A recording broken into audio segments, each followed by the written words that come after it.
What is the whole process and is it affordable? It is absolutely affordable. It is much cheaper than other modalities. जितने radiation, chemo और surgery में आपका लगता है उसे 1/10 expense में this treatment is possible and this treatment is done. And right from ये जैसे कैंसर है, ये एक ऐसी बीमारी है जो गरीबी अमीरी नहीं देखता, वैसे ही this treatment is where जहाँ पर गरीब से गरीब जो अफोर्ड नहीं कर सकता उसका भी ट्रीटमेंट होता है, और जो कुछ भी हो मतलब the cost means the same through out. It is not something जो शक्ल दिख के तिलक लगाया जाए, हमारे यहाँ ऐसा नहीं होता है. यही रीजन है कि आज ये 25वां सेंटर खुला है. मैंने जैसे बताया कि दुआओं में बहुत ताकत होती है, तो दुआएं तभी मिलती हैं जब आपकी, अगर आपने इसमें देखा हो, इसमें लिखा है कि पूरा सेंटर 2 प्रिंसिपल्स पे चलता है, ऑनेस्टी और इंटेग्रिटी. और चाहे कुछ हो जाए, ये प्रिंसिपल्स हमारे सेंटर में there are 385 employees, 385 people who are working. There are 97 doctors in 25 centers, all salaried, all a part of the company. Nobody is on commission basis. Each and every person is actually having that blessed feeling. Each of them is working on the same principles of honesty and integrity. ईमानदारी नहीं छोड़ेंगे, सच बोलना नहीं छोड़ेंगे, और integrity नहीं छोड़ेंगे, चाहे कुछ हो जाए. सो जब भी मरीज हमारे पास आते हैं, दे ऑलवेज फील ब्लेस्ड कि फीस तो देते ही देते हैं और साथ में दुआएं और ब्लेसिंग्स देते हैं. कि जैसे एक मुस्लिम लेडी थी, I still remember, she always used to come to me and she always used to say, अल्लाह ताला तेरे हाथ में शिफा दे, अल्लाह ताला तुझे और ऊंचे ओहदे में पहुंचाए, अल्लाह ताला तेरे हाथ में बहुत शिफा दे. मैं समझता नहीं था ये शिफा में क्या कह रहे हैं, क्या वो है. और कोई गांव से हमीरपुर करके हिमाचल में जगह है, तो वो बेचारा सेब की पेटी लेकर आता था. एक किसी के चाय के बागान थे, वो बेचारे चाय लेकर आ रहे. वो कह रहे डॉक्टर साहब, कहता कैसी बात कर रहे हो आपने, बंसल साहब वो दिया है, फीस वगैरह दे रहे हो, चाय क्यों, सेब क्यों. सो वो हमेशा कहते थे डॉक्टर साहब आपके लिए बहुत छोटी सी चीज है, लेकिन हमारे लिए दिल के उद्गार है, हमारे इमोशंस हैं, एंड आई थिंक इसकी कोई कीमत नहीं होती, इमोशंस की कोई कीमत नहीं होती. And everybody used to come with all these small gifts. एक नेपाल की लेडी है जो क्योर हुई 92 इयर्स में, मिस बरुआ, एंड ऑब्वियसली नाम चेंज कर रहा हूँ, तो 92 इयर्स में, और 92 इयर्स में वो बेचारी जब उनकी फैमिली आई हमारे पास, तो वो खुखरी अच्छी सी प्रॉपर बनाकर गिफ्ट पैक में लेकर आई कि डॉक्टर साहब मैं नेपाल के आपको वो दे रही हूँ कि जिस तरीके से खुखरी ने हमारे देश को बचा के रखा है, आपका ट्रीटमेंट हमारे इम्यून सिस्टम को बचा के रखता है कि कैंसर को भी हरा दिया हमने, और हमें पता है कि मुझे दोबारा आगे नहीं हो. 92 इयर्स में वो बेचारी आशीर्वाद देने आई. जो यंगेस्ट पेशेंट कैंसर इलाज सेंटर में आया है, इमेजिन करिए वो कितने दिन का होगा, 10 दिन का, और 10 दिन में उसको ब्लड कैंसर डायग्नोस हुआ था. And with complete humility I would say this कि जब वो 1.5 साल का हुआ उसकी रिपोर्ट्स नॉर्मल आई थी. So it is by the blessings of, I would say, the universe. I would say it's a blessing from God. I would say शायद ऊपर वाले ने वो शिद्दत दी है कि, and through this medium we want to take it to the world, कि आप लोगों के थ्रू लोगों को ये पता चले कि कैंसर हो गया तो ये ना सोचे कि मरना निश्चित है. ऐसा नहीं होता. कैंसर हो गया तो आप घबराने की जरूरत नहीं है. जैसे सुधांशु ने कहा, कैंसर इलाज सेंटर है, और जब तक कैंसर इलाज सेंटर है ऐसा नहीं हो सकता अगर ऊपर वाले से नहीं आएंगे. ये नहीं होगा कि आपकी कैंसर से लाइफ जाए, bye the grace of God. At what stage, God forbid, if someone has to be well, at what stage do they need to visit cancer? बड़ी पिटी सिचुएशन है पारुल, दैट हमारे यहाँ जो पेशेंट्स आते हैं मेजरली स्टेज 4 के आते हैं. अगर क्योंकि वो सब कीमो रेडिएशन सर्जरी सब करा कर आते हैं, वंस दे फील हेल्पलेस, तब उन्हें मरता क्या ना करता वाले मोड में आते हैं, जहां पर चलो कुछ ना नहीं कर रहे तो कैंसर सेंटर. अब bye the grace of God जितनी अवेयरनेस हो रही है, जिस तरीके से रीच हो रही है, so now 40% of those are जो सोच लेते हैं कि हमें कीमो नहीं करानी, हमें ये ट्रीटमेंट कराना है, या फिर अगर कीमो चल भी रही है तो कीमो के साइड इफेक्ट्स ना आए तो हमें ये ट्रीटमेंट चलाना है. सो 40% वो आते हैं जो अर्ली स्टेजेस के हैं, 60% अभी भी वो आते हैं जो स्टेज 4 के हैं, जिन्हें डॉक्टर्स कह देते हैं घर ले जाओ सेवा करो. और इमेजिन अगर हम स्टेज 4 में इतने हाई सक्सेस रेट्स दे रहे हैं, तो अगर अर्ली स्टेज में आ जाएं तो I think I have a question here. Yeah. So, like we were discussing radiation, chemotherapy, and immunotherapy. Is it possible to treat all types of cancer with just immunotherapy? it is possible to treat all types of cancer except those जहां पर suppose intestine का cancer है, आंतों का cancer है और वो perforation की स्टेज पर आ गया या फटने की स्टेज पर आ गया, या फिर बोन कैंसर है जिसको हम ऑस्टियोजेनिक सार्कोमा कहते हैं, बोन कैंसर है जहां पर चल नहीं पा रहे और बहुत ज्यादा ट्यूमर बाहर निकल गया है, उसको ऑपरेट कराना मजबूरी है। तो जहां पर सर्जरी मजबूरी है वहां पर yes it is required. It doesn't work for all types of cancer और हर कैंसर का इलाज अलग अलग है। इम्यूनोथेरेपी में हमारे यहाँ ऐसा नहीं है कि one magic works for all, it is not like that. It is a cell based treatment, so cell specific होता है, इट इज वेरी साइंटिफिक, तभी WHO जैसी संस्था अप्रिशिएट कर रही है।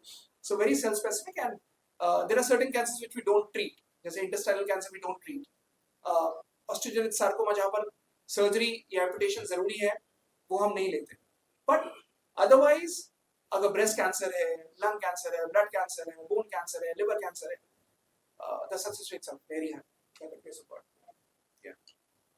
क्वेश्चन आपने काफी अच्छी बात है कि बहुत सारा हमारे दिमाग में एक डर था शायद जो दूर किया, लेकिन ऐसे पब्लिक के माइंड में भी काफी डर होगा। सबसे पहला डर ये रहता है कि कॉस्ट बहुत ज्यादा है और टेंशन फैमिली सब लेती है, तो उस हिसाब से कंपैरेटिवली जो नॉर्मल कैंसर के ट्रीटमेंट उससे आपका कितना परसेंट या किस तरह से कम है और कितना फायदेमंद है, क्योंकि कई बार ये भी देखा गया कई लोगों को कैंसर ठीक होने के बाद भी उनकी रिलैप्स आ जाता है, रिकरेंस आ जाता है cancer. So the good thing about our treatment is कि हमारे ट्रीटमेंट के बाद recurrence has been zero, recurrence has been zero. अगर more than 1 lakh cases have been cured, अगर 1 लाख से ज्यादा केसेस क्योर हुए by the grace of God, आज तक कोई भी केस रिकरेंस होकर नहीं आया।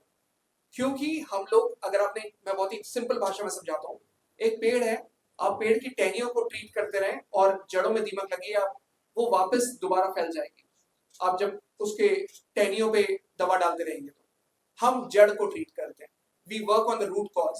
और जब जड़ को आप ट्रीट करते हो, जब आप होलिस्टिक हीलिंग होती है, जैसे जब आपने इम्यून सिस्टम को हील करना है, जो जड़ है, जिसके एक चीज याद रखिए, कैंसर होता क्यों है, 4 वर्ड्स हैं। अगर ये 4 वर्ड्स आपने समझ लिए, आप कैंसर को समय रहते पकड़ सकते हो। Constant irritation causes cancer. कोई भी चीज अगर लगातार कॉन्स्टेंटली इरिटेट कर रही है, फिजिकली, मेंटली, स्पिरिचुअली या फिर इमोशनली, ज्यादा स्ट्रेस से भी कैंसर होता है। स्ट्रेस मेंटेन करना आना चाहिए। फिजिकली अगर बार बार किसी का दांतों के बीच में गाल कट रहा है, it will lead to CA cheek, गाल का कैंसर हो सकता है। कोई लंप है, पेट बार बार खराब हो रहा है, कुछ भी खाया पेट खराब हो गया, उन्हें लगा कि IBS है, बाकी प्रॉब्लम है, हाथों की परेशानी है, but it might lead to CA colon. Cancer हमेशा साइन देता है, आपको पकड़ना आना चाहिए। He has said it very right कि हर एक कोई भी चीज प्योर नहीं है। दूध जो आप पी रहे हो वो ऑक्सीडोसिन इंजेक्शन लगाकर दिया जा रहा है, so milk is not pure, it causes inflammation. जो सब्जियां आप खा रहे हो उसमें पेस्टिसाइड्स छिड़के हुए हैं, जो पपीता आप खा रहे हो वो कार्बाइड से पकाया गया है, जो आम आप खा रहे हो वो कार्बाइड से पकाया गया है, बाकी सारी सब्जियों पे DDT और मैलाथियोन जैसे इंसेक्टिसाइड्स छिड़के गए। बंद कमरों में आपने मॉस्किटो रिपेलेंट लगाया हुआ है जो आप इनहेल कर रहे हो। व्हेन नथिंग इज प्योर, तो कम से कम खुद के इम्यून सिस्टम को तो बेहतर कर लो, which works with RT, जहां पर हम दवाइयां जो देते हैं वो इम्यून सिस्टम को इतना ज्यादा बढ़ाता है, नॉर्मल सेल एक्टिव होते हैं और नॉर्मल सेल कैंसर सेल को खत्म करते हैं। A, it is economical, it is cheaper, and B, दोबारा लौट कर नहीं आता बिकॉज हमने जड़ को ठीक किया। And I think you answered this question earlier by 1/10 खर्चा है इसमें। जो नॉर्मल खर्चा होता है उससे 1/10 खर्चा है। तो टाइम पीरियड की अगर बात करें तो टाइम एक प्रोसेस से एक लंबा टाइम जाता है, तो वो उसमें भी क्या डिफरेंशिएशन है? कम हमारा maximum duration is 10 months to 15 months। 15 महीने के ऊपर किसी का इलाज नहीं चलता।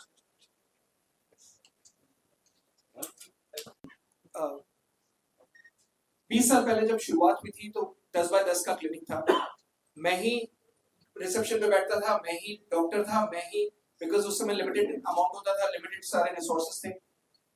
फादर मेरे कैंसर की प्रैक्टिस करते थे एंड देन उस समय साल भर में 1 या 2 केसेस होते थे कैंसर में। आज किसी ना किसी के परिवार में, किसी ना किसी के दोस्त को, किसी ना किसी के फैमिली मेंबर को, किसी ना किसी के जानकार को कैंसर हो रहा है। और यही रीजन है जब लोगों को वो सपोर्ट चाहिए, वो ट्रीटमेंट चाहिए जो आपके अंदर चेंजेस ला सके। जब 10-20 साल पहले जब ये सेंटर स्टार्ट हुआ था तब इट वाज 10 by 10, बट कहते हैं ना कि कृपा और हवा दिखाई नहीं देती। सो वैसे ही ये पूरा सेंटर कृपा से एक सेंटर 10 by 10 के छोटे सेंटर से आज ये इतने जो भी इसका साइज है, पूरा कृपा, ब्लेसिंग्स एंड दुआओं से बना है। जब मरीज हमारे पास आता है तो अकेले मरीज को हम नहीं बचाते, उसके परिवार को बचाते हैं। और यही रीजन है आज इंडिया में कैंसर ट्रीटमेंट में अगर कोई कीमोथेरेपी या इम्यूनोथेरेपी या सर्जरी या रेडिएशन लेता है, ऐसा होता नहीं कि वो कैंसर हीलिंग सेंटर का ट्रीटमेंट ना ले, क्योंकि ये वो ट्रीटमेंट है जिसका कोई साइड इफेक्ट्स नहीं है, कोई दुष्प्रभाव नहीं है, कोई आपके बाल नहीं झड़ते, कोई नोजिया वॉमिटिंग कुछ नहीं होता। और यही रीजन है जितने मरीज जो तड़प रहे होते हैं, एक्चुअली कैंसर का मरीज नहीं तड़पता, कैंसर के इलाज से तड़प जाता है और उसको वो सपोर्ट चाहिए। वो कहता है, मेरे पास पेशेंट जब आते हैं तो कहते हैं डॉक्टर साहब प्लीज मेरे फैमिली को समझाइए, मुझे कीमो कराने नहीं जाना, मैं मर जाऊंगी लेकिन कीमो कराने नहीं जाऊंगी। 70 साल की उम्र में डॉक्टर्स पेशेंट को कह देते हैं कि घर ले जाओ, सेवा करो, अब कुछ नहीं हो सकता। और हिंदू फैमिली के हिसाब से अगर आप समझते हो कि गायदान करा दिया, बोल दिया कि अब कुछ नहीं हो सकता, it is an and stage, उस हालत में मरीज हमारे पास आता है। और मुझे बहुत गर्व हो रहा है, मुझे बहुत खुशी हो रही है कहने में कि अगर ऊपर वाले ने उम्र दी है उसकी, तो उसको कैंसर से डेथ नहीं होती, वो कैंसर से नहीं मरता। और यही रीजन है कैंसर हीलिंग सेंटर का जो ट्रीटमेंट है, वर्ल्ड हेल्थ ऑर्गेनाइजेशन WHO ने हमारे सेंटर को और हमारे ट्रीटमेंट को अप्रिशिएट किया है और बोला है कि कैंसर में cancer healing centre is doing and giving delivering amazing success rates. तो अगर आप वेबसाइट पे जाएंगे तो वेबसाइट पे आपको WHO का लेटर भी दिखेगा। किसी प्रेसिडेंट ऑफ इंडिया, किसी प्राइम मिनिस्टर या किसी गवर्नर ने हमें लेटर नहीं दिया, किसी एम्बेसडर ने लेटर नहीं दिया। WHO किसी का रिश्तेदार नहीं है। WHO works on success rates and deliveries. So imagine अगर कोई पेशेंट हमारे पास आता है कैंसर का, तो जो क्योर होता है हम उसको वापस उसी हॉस्पिटल में, उसी ट्रीटमेंट में, उसी ट्रीटमेंट सेंटर में, उसी क्लिनिक पर वापस भेजते हैं जहां पर उसको बताया था कि कैंसर हुआ है, और वहीं पर ही उसकी रिपोर्ट्स नॉर्मल आ जाती है। So this is how cancer healing centre works, this is how we do it. और मैं बहुत बहुत बहुत शुक्रगुजार हूँ इन दो दोस्तों का जो अमेजिंग सोल्स है, बहुत अमेजिंग लोग हैं, Rohit and Sudhanshu, who have come forward, जो आगे आए और उन्होंने बोला कि तरंग हम यार तेरे इस कॉज के लिए खड़े रहेंगे, साथ में रहेंगे, साथ में बैठेंगे, and we like to attend. आसान नहीं है मुंबई में इतनी दूर 2.5 घंटे ट्रैवल करके आना थाने तक, but they took out time and they are, you can see how fit they are, you can see how well focused they are. हर किसी का शेड्यूल बना रहता है, so obviously being such amazing celebrities they have their own schedule set, but फिर भी एक doctor के लिए खड़ा होना, एक बताना कि नहीं जो आप कर रहे हो आप लगे रहो, हम आपके साथ हैं, इसके लिए एक कॉज के लिए आगे आना। बिकॉज पार्टी करने तो दुनिया आ जाती है, सेलिब्रेट करने कुछ भी आ जाता है, किसी ओपनिंग में हर कोई आ जाता है, बट एक सेंटर के इनॉग्रेशन में आना जहां पर एक कैंसर हीलिंग हो रही है, I think this talks a lot about their heart. इनके दिल की बात बताता है, इनके सोल की बात बताता है कि कितना प्योर हार्ट है, कितना प्योर सोल है। कि कैंसर मरीज, मतलब when I was discussing with them, they said कि तरंग यार मैंने देखा है कैंसर मरीजों को रोते हुए, और जब वो उनको जब कैंसर होता है ना, उनका घर बर्बाद हो जाता है, तड़प जाते हैं, they are left with nothing. And when you are doing something, I am not coming for you. मैं उन मरीजों के लिए आना चाहता हूँ जो अपने आप को अकेला समझते हैं, क्योंकि उनके साथ भी अगर उनका परिवार खड़ा है तो हमें भी तेरे साथ खड़ा है। So I'm really grateful to each one of them. Can we have a big round of applause for these two amazing souls? I would request each one of them to speak something. Sudhanshu, over to you. सबसे पहले तो आपको बहुत बहुत बधाई doctor तरंग। आप लोग आपने जो जो बातें अभी कही, मैं उन्हें वो बातों को रिपीट करने की जरूरत नहीं है, लेकिन मैं ये जरूर कहूंगा कि मैं बहुत प्लेजेंटली सरप्राइज हूँ कि आपने इतना बड़ा लेवल अचीव किया है, और वो भी ऐसी दिशा में जिस दिशा में आज पूरी दुनिया भागना चाहती है, और उसे कहते हैं होलिस्टिक ट्रीटमेंट। मैं कल एक बड़ी कमाल की चीज देख रहा था कहीं पे, वीडियो था जिसमें किसी ने ब्रिटिश एरा के टाइम की एक बात कही थी कि जो भारत के किसान होते थे उनको डिफाइन किया था किसी अंग्रेज ने उस समय जब वो लोग आए थे हिंदुस्तान, और उन्होंने एक्सप्लेन किया था कि भारत का जो किसान है वो कितना फिट है, कितना मस्कुलर होता है, कितने चौड़े कंधे होते हैं, कितने लंबे चौड़े होते हैं, और कैसी उनकी आज की डेट में, अगर आज की भाषा में कहूँ तो ड्रिफ्ट बॉडीज जो है वो उस समय हिंदुस्तान के किसान की हुआ करती थी, यानी कि आमतौर पर जो हमारी आम जनता होती थी, हम लोग किसानों का ही तो देश है हमारा। तो मेरा ये मानना है कि उस समय हमारे देश में जो भी लोग थे वो बड़े हेल्थी थे, क्योंकि बहुत ऑर्गेनिक खाना था, जिसको आज हम लोग ऑर्गेनिक बोलते हैं, तब वो बड़ी नॉर्मल चीज थी। उसमें कोई पेस्टिसाइड नहीं डलते थे, उसमें कोई और चीजें केमिकल्स नहीं डलते थे, तो बड़ा रियल खाना होता था, रियल लाइफ होती थी। हमारे देश की आबो हवा, वैसे भी हम लोग देवभूमि के लोग हैं, तो हमारी जो हवा है वो वैसे भी बड़ी दिव्य है। तभी तो यहाँ पे जो है सनातन आज तक संभला हुआ है। और मुझे ऐसा लगता है कि हम लोग एक ऐसे देश को बिलोंग करते हैं जहाँ पे हमने बहुत एक तरह से जो शुद्ध पर्यावरण, शुद्ध विचार, हर तरह की शुद्धता में पनपे हुए लोग हैं। कम से कम हमारी जनरेशन से जो पहले थे तब तक तो काफी कुछ था, लेकिन अब जैसे जैसे पाश्चात्य जो कल्चर है, वेस्टर्न कल्चर है, उसने ओवर पावर किया है, वैसे ही वो सारी चीजें, वो सारा खान पान जो है वो हमारे देश में आया, प्रोडक्ट्स आए, जो सब प्रोसेस खाना होता है, प्रोसेस फूड होता है, और उसका ही रिजल्ट ये है कि आज ये बीमारी जो कैंसर है वो सबसे ज्यादा बड़ी एक बीमारी है, एक पैंडेमिक बन के पूरी दुनिया में फैल गया हो। और सबसे बड़ा पैंडेमिक तो मेरे ख्याल से कैंसर ही आज है। और उसकी सबसे बड़ी वजह यही है कि जो हमारा लाइफस्टाइल, जो हमारे किसान, जिन लोगों ने जिन लोगों को एक्सप्लेन किया था किसी अंग्रेज ने, वो ना तो लाइफस्टाइल रह गया है और ना ही ऐसी आबो हवा रह गई है, तो इसलिए अब जो है वो कैंसर बहुत ज्यादा फैलता जा रहा है। और हर चीज की शुरुआत मैं मानता हूँ कि दिमाग से होती है। तो जैसे जैसे खाना बदला, जैसे जैसे पेस्टिसाइड्स हमारे पेट में जाने लगे, वैसे वैसे हमारे विचारों की शुद्धता भी खत्म होती गई। वैचारिक शुद्धता जैसे जैसे खत्म हो रही है, वैसे वैसे हमारे ब्लड में पित्त लेवल बढ़ता जा रहा है, और जैसे जैसे पित्त बढ़ता है वैसे वैसे कैंसर हम लोगों को पूरी तरह से हमारे शरीर पे कब्जा करता है। तो ये जो होलिस्टिक हीलिंग वाली जो बात कर रहे थे, और जैसा ये लोग इनके जो सेंटर्स हैं उसमें प्रैक्टिस ही वही हो रही है कि कैंसर का ट्रीटमेंट सिर्फ कैंसर का ट्रीटमेंट नहीं होना चाहिए, उसमें सिर्फ वो इंसान जिसको कैंसर है वही नहीं प्रभावित है, उसका पूरा परिवार जो है वो प्रभावित होता है उससे। हर इंसान के हर फैमिली मेंबर के मन में एक डर होता है, भय होता है।